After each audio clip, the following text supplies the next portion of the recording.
Welcome into the PFF NFL Daily. Today, discussing the Houston Texans and their quarterback situation. Sam, we have Davis Mills potentially heading to the bench with Kyle Allen, former starter for Washington a few years ago, potentially taking over here in Houston. So, look, there's more at play here with the Houston Texans quarterback situation, but we discussed it on the big show on Monday. What do you do now with Davis Mills if you're Houston? It looks like potentially moving on right now.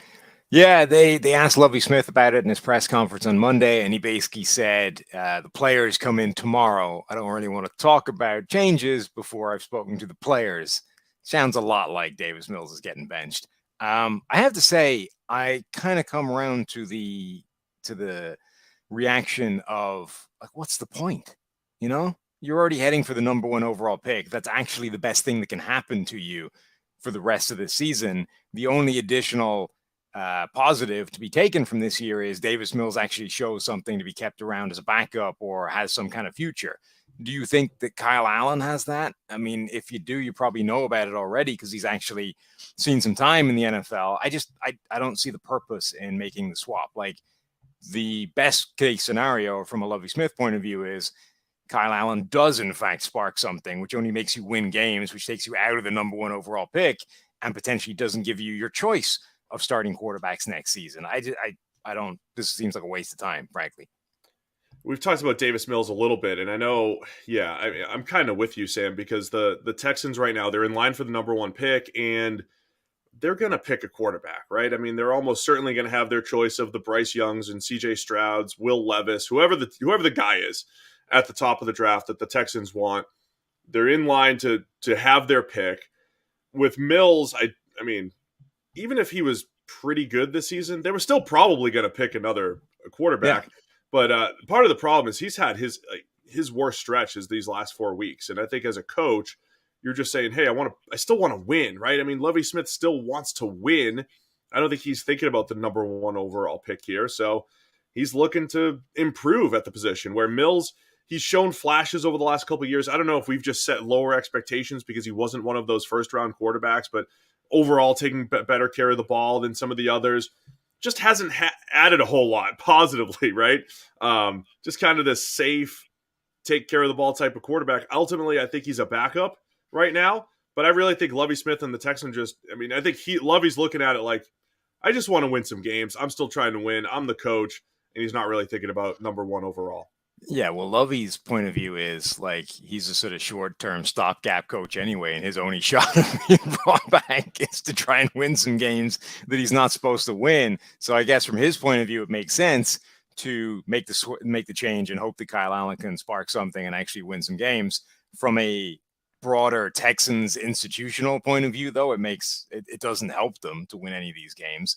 Like Davis Mills, you're right. It's an interesting analysis because priors still mean something. You know, we're a year and a half into the NFL careers of that class of quarterbacks. So Davis Mills, Trevor Lawrence, Zach Wilson, Justin Fields, Trey Lance, Mac Jones. We're talking about all these guys still, and we're kind of coming to conclusions about them, but it's not like any of it's set in stone. So we're like on the precipice of writing off Zach Wilson because he looks like trash right now.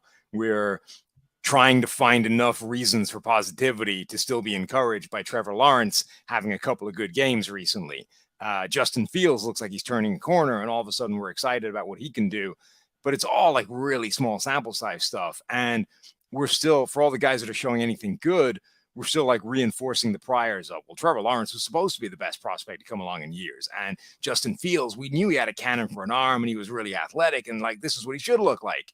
And then for guys like Davis Mills, it's like, well, we didn't really like him in the first place. So if he hasn't shown anything by now, cut bait and move on. Like it's time to shift. But realistically, he's been in the middle of that group of quarterbacks. Like maybe he hasn't shown as much as Justin Fields or maybe even Trevor Lawrence, but next, like he's probably shown as much as Mac Jones at this point.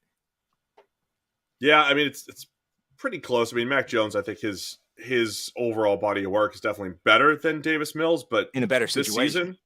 This season and the last, 10 to 15 games, there's really not that much of a difference. I think you're right. We still don't have definitive answers for a lot of those quarterbacks. DraftKings Sportsbook, an official sports betting partner of the NFL, is my go-to when betting on the NFL this holiday season. Right now, new customers can bet just $5 on any NFL team to win their game and get $150 in free bets if they do. Check it out. Right now, everyone can earn up to 100% boost with DraftKings stepped-up same-game parlays. And you can go to DraftKings Sportsbook app, place the same-game parlay, and combine multiple bets like which team will win, player props, point totals, and more. The more legs you add, the bigger the boost, the bigger your shot to win big. So download the DraftKings Sportsbook app now. Use promo code PFF. Place a $5 bet on any NFL team to win their game and get $150 in free bets if they do. Only at DraftKings Sportsbook with the code PFF. So Kyle Allen's the guy that potentially takes over, and I feel like his story is similar to Davis Mills, right? Started a few games for Washington a few years ago. He had flashes of brilliance. He was a guy that was a 5-star recruit, looked good at times in college, but not that great in college. Actually had, I don't know, more success in the NFL than he did in college, really. And Kyle Allen looked like this career backup type of player. So similar story as Davis Mills. I think, yeah, Lovey and the Texans just looking for a spark here. Yeah, like Davis Mills is intriguing because you're right. He hasn't put the ball in harm's way a lot. He's got a turnover-worthy play rate this year of 2.1%, which is really low. Like that's right below guys like Tom Brady and, Aaron Rodgers in that kind of ballpark. The problem he has is he has 11 big-time throws in 10 games. Like that's just not enough high end you're bringing to the table, and those have resulted in 11 touchdowns as well. Like you look at his passing map, and it's almost like, I don't know if they've had this conversation with him already, or like maybe this is one that if he gets a second shot down the line, if Kyle Allen doesn't work out. But if he gets back in there and you're like, look, you're probably not the long-term solution here. You haven't shown a ton so far. You've got a finite number of games left.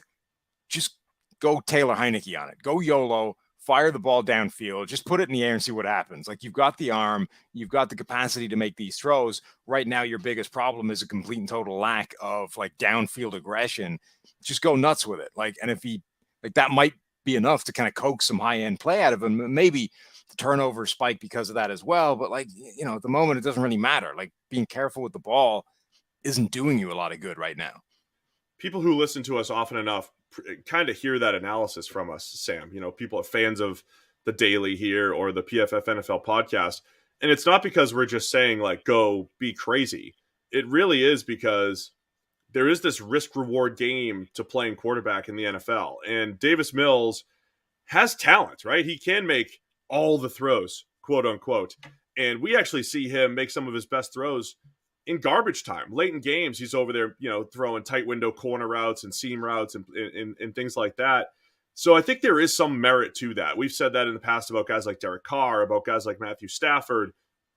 Being a check down king or, a guy that is super conservative isn't doing anybody any favors because you don't have the talent around you, especially right now in Houston. The talent's not there to just check down, take the easy stuff, win with yards after the catch. There's definitely something to that, Sam, and finding that balance of aggressiveness with Davis Mills. So I'd be curious to see if he could do that. I would probably stick with him the rest of the season to see if there's other development there. But I still think at the end of the day, we're talking about Davis Mills in 2023 being a backup quarterback. Yeah, and he's actually got a pretty good PFF grade on deep passes in particular. Like, it's not like he's been horrendous at this. He just doesn't do it a ton and needs to, I think, lean into that as like, look, again, the expectations are not high. You're probably not going to be starting. They're going to end up having the number 1 overall pick. They're going to draft a Bryce Young or a Will Levis or a CJ Stroud or whoever it is. Your only shot of being something more than you are right now is to show something different than you've shown right now. So just go nuts. Like, what have you got to lose? All right, so you're calling for one last-ditch effort. Get Davis Mills out there, go YOLO, and attack down the field. Give it a shot. That's what I'd do if I was him. Yeah, I'm a dead man walking anyway. Let's go crazy. The interesting thing about the quarterback class, those names that we've mentioned, it's going to be quite the debate this offseason as to who the top guy is. And then we're also going to hear about the class of 2024 potentially being even better. Guys like Caleb Williams and, maybe the Drake May from UNC. You always hear that, like the next class is going to be better. This could actually be true. And Texans still looking for their quarterback. So as of right now, looks like we're going to see Kyle Allen. Is he going to be the spark for the Texans? It's the PFF NFL Daily.